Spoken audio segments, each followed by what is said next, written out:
With us today is Daniel Triesler, and welcome to the Swedish Junior Hockey Podcast.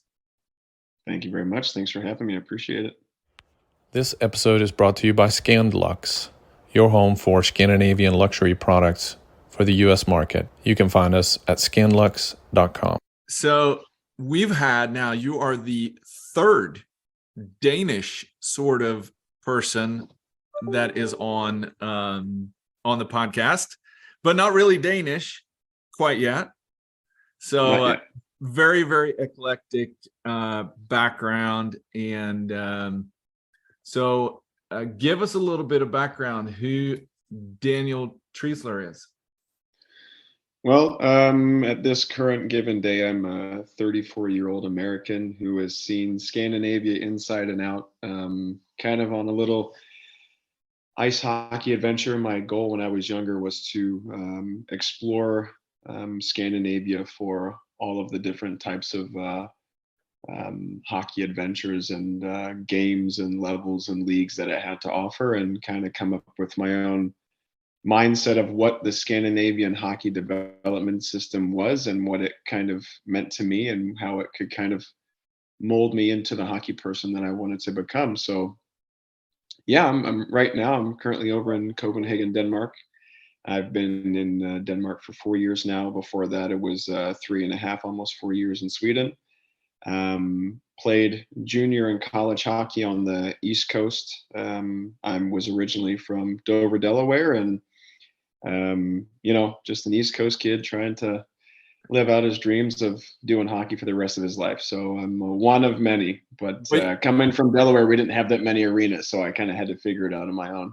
But you grew up, according to Elite Prospect, you grew up in the hockey mecca of Birmingham, Alabama. It's funny, it's funny you say that, because I moved, like I said before, I was born in Dover, Delaware. And then we had moved around quite a bit, but that all started when my mother, my brother, and we moved down to Alabama, and I started playing hockey really with my brother when the front yard froze over one winter, and we took the wheels off of our rollerblades and we're kind of just pushing around the plastic frames of our skates, and that was really the only real expression that I got from doing anything hockey related. Then when we got down to Alabama was when it really took off. Yeah. I remember I kind of joke a little bit about it, but you do have in Huntsville, you have the collegiate program there. Yeah. And you have Birmingham Bulls, you have you got some tier 2 youth hockey programs there, and a few rinks, and so it's not like it's completely forgotten over there. No, it's not. But I tell you what, when I got down there and I was a squirt, I remember sometimes there'd be 80, sometimes 200 people sitting in the stands, because we would play on a Sunday right after there was public skate. Yep. And right now at the Pelham Civic Center, where the Birmingham Bulls of the SPHL are playing, that's where we would play. So the arena wouldn't be packed like a pro game, but there would be people everywhere watching it because it was so new to them down south. But yeah, I grew up watching the Birmingham Bulls play in the ECHL. That was my first real hockey games ever going to. And then in the BJCC, that was my real experience. So I really owe it all to moving down to Alabama, which really spiked my interest in hockey, really, truly.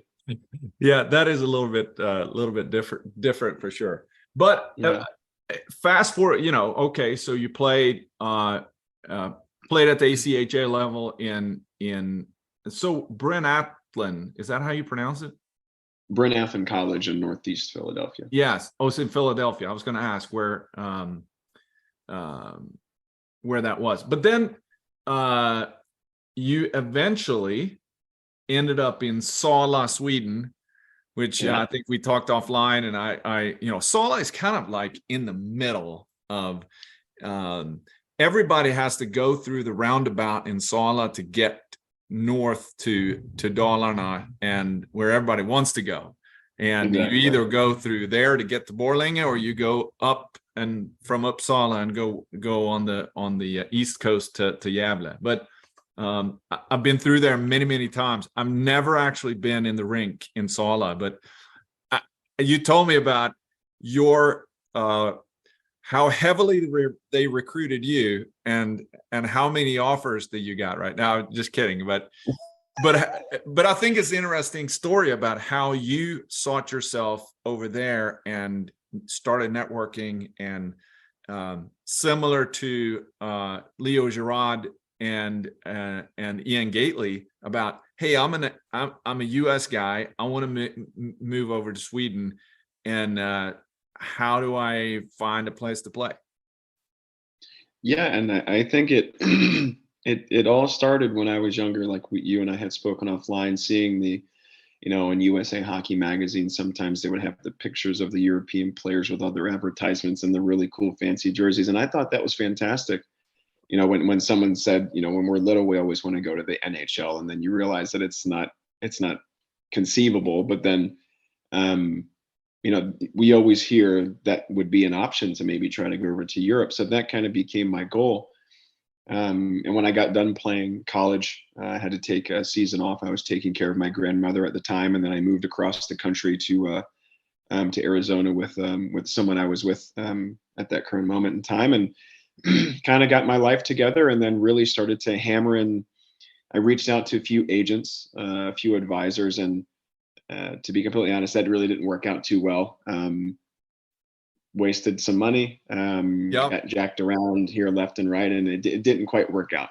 And we're not going to go deeper into that because that's another podcast altogether. But I really kind of took it under my own wings, and I sent literally thousands of emails within the span of 6-7 months to everyone in Sweden and Bulgaria and Slovenia and every single amateur, semi-professional, professional league you could think of. I sent to everyone, and just was waiting for someone to bite. And Frederick Bruckmark, he was the GM in Sala, and he's one of my dearest friends to this day. He gave me a chance, and I went out to Sala, Sweden, and I got in such a great city with a great fan base and a great setup. And that was one of the best decisions I think I have ever made in my life. And it wouldn't have been if he just wouldn't have taken a chance. Yep. I wouldn't be sitting here today. And you did okay. Division III, 21 games, 21 points. You got that on there, and Yeah. Not too shabby. Not too shabby. That's awesome. So, and then next year, Division II up in Åsele, which is much further north. Much further. And so, for those who don't know, they should look up the term Laplander sickness, or in Swedish called lappsjuka. Did you suffer from low serotonin levels when you went up there? I did, but when I was there, I was the first import that they had there that season, and then we got a Slovak, and then we got another American. So we had Peter Gappa and Fred Hine, who were some of my dear friends. We were great roommates. We invested in a sun lamp, which eventually got used so much that I think we ordered it offline, and the wattage was different. So we started to smell burning in the living room one day. So that kind of went. So, but yeah, you get a little cabin fever, a little. It's really dark up there. But you know what? The hockey culture up there is. It's something that I never thought I was going to experience. And you get to see the northern lights all the time, and you get to see wolves and bears and hear moose, and it really it takes away from how cold and dark it is up there. It's a wonderful place. Yeah. Well, and I wanted to kind of, and then we can fast forward a little bit, because then you've played several seasons in Denmark, but I really wanted to get into this very eclectic background, also in different levels and doing a little bit of everything in coaching. And really what I wanted to focus on with this is your view on Swedish hockey as being the outsider, specifically about juniors, and what you see that is perhaps different, the good things, the things that they struggle with, and kind of where you see Swedish junior hockey is going. there's very, very few. I'm not sure if you and I talked about it, but I looked it up. There's a total, I should do a separate podcast on this, but right now in juniors in Sweden, when you look on Swedish, on Elite Prospect, there's a total of 8 players in J18 and J20, or maybe 7, they're Americans. That's it. Yeah. At all levels, J18 Division 1 to J18 region, J20 Division 1, J20 region, and J20 national. Not a single U.S. player is playing J20 national, which I think is a little bit strange. Now there's 1,100. There, the competition is really, really tough, and then you get a little bit more in the Division 2 and Division 3 and Division 1 levels. But just your so let's go back to your. You've helped out. You went back to Arizona State, helped them out a little bit, and then came back to, and that's where you ended up in Denmark, and you've been since then. Yeah. And been involved in a little bit of everything. Let's talk. Let's quickly go through the resume of what you've done as a coach. Well, I want to say it all started when I went back after an injury that I had, so I had to go back to Arizona where I was living at the time, and but even before that, when I got to Sweden, even before that, I was working for hockey companies doing skill and development stuff for younger kids, doing overspeed training and power skating and you name it. I was working at any different type of camp in the summer, or even when I was playing college. I was working for Charlie Penn's and American hockey schools, and we were doing all different types of things. But that's where it kind of teaching through osmosis kind of that's really how everything came to be. I didn't go to any classes. It was just being in the moment and using what worked best for me. And then when I got to Sweden, especially as the American, they want you to skate with the kids and go on your jersey and just have a really fun time with the kiddos. And I did that many times. And they asked me if I wanted to do private lessons, and parents would come up to me and I'd say, absolutely. It gave me something to do in the day when I wasn't waiting around going to practice or doing my side job. Yeah. And so then that kind of took off. And then I was doing U15, U14, assistant trainer, programs for the kids. Yep. And I like that. And then when I got injured, I came back to Arizona, and I couldn't stay away from the game. So sent an email to Josh Brown down at ASU, and he came in for an interview, and he let me literally just jump right into what they were doing.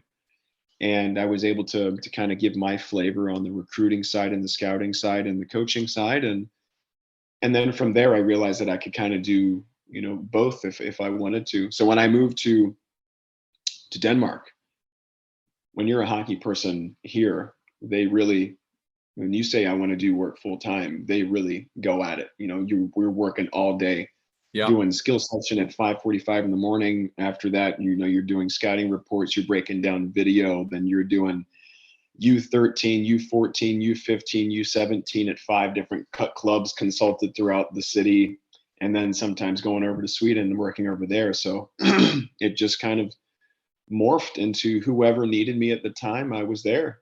If it was just on the ice or behind the bench, that's kind of where I was and what I was doing. So utilization, I would say. I was the utilizer, as someone called me. Wherever they need me, they can utilize me. So So instead of the Swiss Army knife, it's the Danish Army knife. Yes. And then I think an interesting thing too, you stayed in touch with Josh, and then he used you also here in the Null. Was that last year? Last year it was not so much that he wasn't he wasn't so much involved last season. Things were, especially after COVID, things in the NAHL, a lot of teams were starting to relocate. But the season before, I was giving him a lot of different names for what they were looking for in J20 Elite in Sweden. So they wanted to get a few profiles. So I was giving them scouting reports and video and breakdown and things like that, and speaking with the players and seeing what their ambitions were. And but yeah, we stayed in touch, and then I'm very grateful that he gave me the opportunity to do some European scouting for a U.S. based junior program such as the NAHL.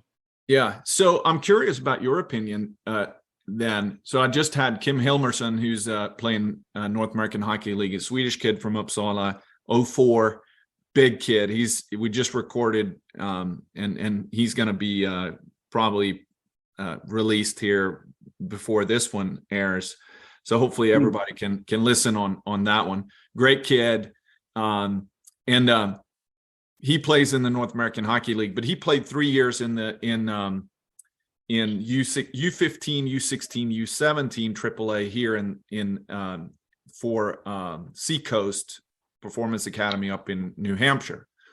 But so we were talking about how does it compare. So you've worked a little bit with North American Hockey League, and now you're working with Malmo Redhawks. How do you compare the levels between, let's say, J20 region, J20 national, North American Hockey League, and the USHL? Is it comparable, or is it just too different of a style, or how do you compare? Yes, no, maybe so, in between, kind of, but not. Yeah. What are the similarities? What are the differences? I mean, of course, you have to speak about the different types of styles from North American into European. But the thing is, a lot of people say, "Oh, European hockey." I don't like that term, because Swiss hockey versus German hockey versus Danish hockey versus Swedish and Norwegian hockey, it's completely different. I think the one reason why I really appreciate and have a strong place in my heart for Swedish hockey is how much the training really affects the culture of the teams and the individuals who attend. I would say that same concept here in Denmark, because the culture of ice hockey here is not that strong. A lot of players do attend, but they don't get the same out of it. If you were to replace that with the same kind of Swedish mindset culture of what hockey actually is, I think there's a lot to draw from what hockey is in your specific country in Europe, especially Scandinavia, as we're talking about. US is more chip chase. You got a smaller rink, you got quicker feet. I think it's more of an anaerobic type game. Ice hockey is an anaerobic sport with an aerobic base on the bottom. You have to be conditioned, but you have to be explosive as well. Have to have really good edge work and move. You have to have a lot of ankle support and be very mobile. You have to do all of that on the European ice with many more feet either way to flow and keep it going. You can't go deep into the corner, because that means if you go too low and you don't have the legs to come back, you're going to be 5 steps literally behind the guy who just got the puck and transitioned it to go the other way. So I think if you're a European player going over to, let's say you're playing J20 regional or elite, and then you go playing in the NAL, I think you're going to have a really good sense of systematic play when it comes to cycling. I think you're going to have a lot of transition game, a lot of regrouping back into the neutral zone, going back D to D. I think you're going to be great at that. The one thing I think is going to be a learning curve for you is the time that you don't have to think that you're going to make that extra step left or right, and also the time to shoot. Europeans aren't also known for their great shooting skills as the North Americans are sometimes, depending on what level you play at. But yeah, I think if you're a Swede and you come from a good region where you have the opportunity to go watch a lot of good hockey as well, that all you have to do is attend, and the coaches are going to be educated enough to that point that they're really going to give you the best chance to succeed. Now, what you and I were speaking, the question that you had earlier was why there aren't that many American players over here. As you were saying, and again, it just kind of popped into my head, is because I think the collegiate level has such a strong sponge in the bucket of USA hockey. Yeah. It has such a hold. You have arenas with tens of thousands of people that go to see Gophers games in Minnesota. You have the Big Ten. You have those. That's just like that's the NHL at the collegiate level. Yeah, but And I think it's strange though, because at the U18 level, certainly there are 10 to 20 teams at the U18 AAA level. Okay, maybe a little bit more if we count the teams in Minnesota. But on the East Coast, aside from the Detroit or Michigan kind of market, you got some prep schools, but the quality of hockey kind of goes down pretty quick at the U18 level. And then you have such an incredible surge of all these USPHL, NA3, EHL teams that are coming up playing tier 3. And I just think that we were faced in that, that decision as a family when we were talking about, do we play U18 in the US? Do we play tier 3 or do we go to Sweden? And it was pretty easy. My son's a Swedish citizen, so it made it a little bit more difficult, a little bit more easy to move over. But I just think that when you're looking at the experience, it's I don't know. I just found it's pretty strange that there's not more. Now it's a little bit tough to get in, on the other hand, because the competition's tough, and it's not like there's a lot of slots to be opened up, but I don't know, it kind of shocked me, frankly, when I looked at 7 kids and all of juniors from from the US. It's just such a short number. And I have spoken to I don't even want to give you a number because I don't want to over undershoot it, but let's just say over 25 players who play now currently in top or second level pro leagues in Europe, who make a great salary, who have a great living. The teams take care of their families, their wives, their girlfriends, or their kids. And one of the main things when we sit down and just, have conversations about the hockey in Europe, the hockey in Scandinavia, the hockey in Sweden and Switzerland and Norway, is how they say, if I would have known, if I was educated and would have understood that I could have come over to Europe, would have gotten maybe a free education or help with an education, I would have gotten the ability to not have to go to college if I wanted to play professional, but go to a club, let's say like the Malmo Redhawks, would have cracked one of their junior clubs and would have made my easy stepstone into a professional team, with the going to practices when I'm 18 with the pro team, with the senior team, going and meeting with the GM. Hockey is such a different animal in the United States because you don't have the pro teams that are connected with the junior clubs. Yeah. Over here in Europe, I think it's a wonderful plan that you give the kids something to look up and dream to, because the pro guys are wearing the same exact jersey that you have. This is the same logo. So if I would have known, even me, if I would have known when I was young that I could come over to Sweden and play for a junior team or junior club, or a junior team within that club, that I could have, in the next 2 or 3 years, could have had the opportunity to grow, or they would have developed me into becoming a professional, I would have done that immediately. But I just did not know, because it's not common knowledge, really. Yeah, I think that's so. We had Nicola Blomqvist on early on. He was this was several months ago, but he's the goalie coach there in Malmö, and we were talking about how the feeder clubs, when we look at Malmo Redhawks, who is playing, they're in the SHL, right? Or are they in Allsvenskan? SHL. They're in the SHL, which is an incredible level. I guess the challenge there, it's really, really tough as an 18-year-old to try to break into the SHL team. Sometimes it's tough for a J18 player to play at the J20 national level too. But on the other hand, you have then, if you're an 18-year-old, you can play and practice with the J18. You can play and practice with the J20. And then you may get loaned out to a Division 1 or Division 2 squad for a smaller club just right next door, right? Exactly. So the ability to grow and to develop, and it's not so much to me the games, but it's really the ability to do that in practice and just go practice with a men's team. All right. And maybe you don't even get to play, but you are now practicing with the men's team at the Division I level or a Division II level, and you're 18. It's gotta, and then you go back to your U18 team or J18, and now you're swinging the bat in a different way with a different confidence, with a different swagger. Exactly.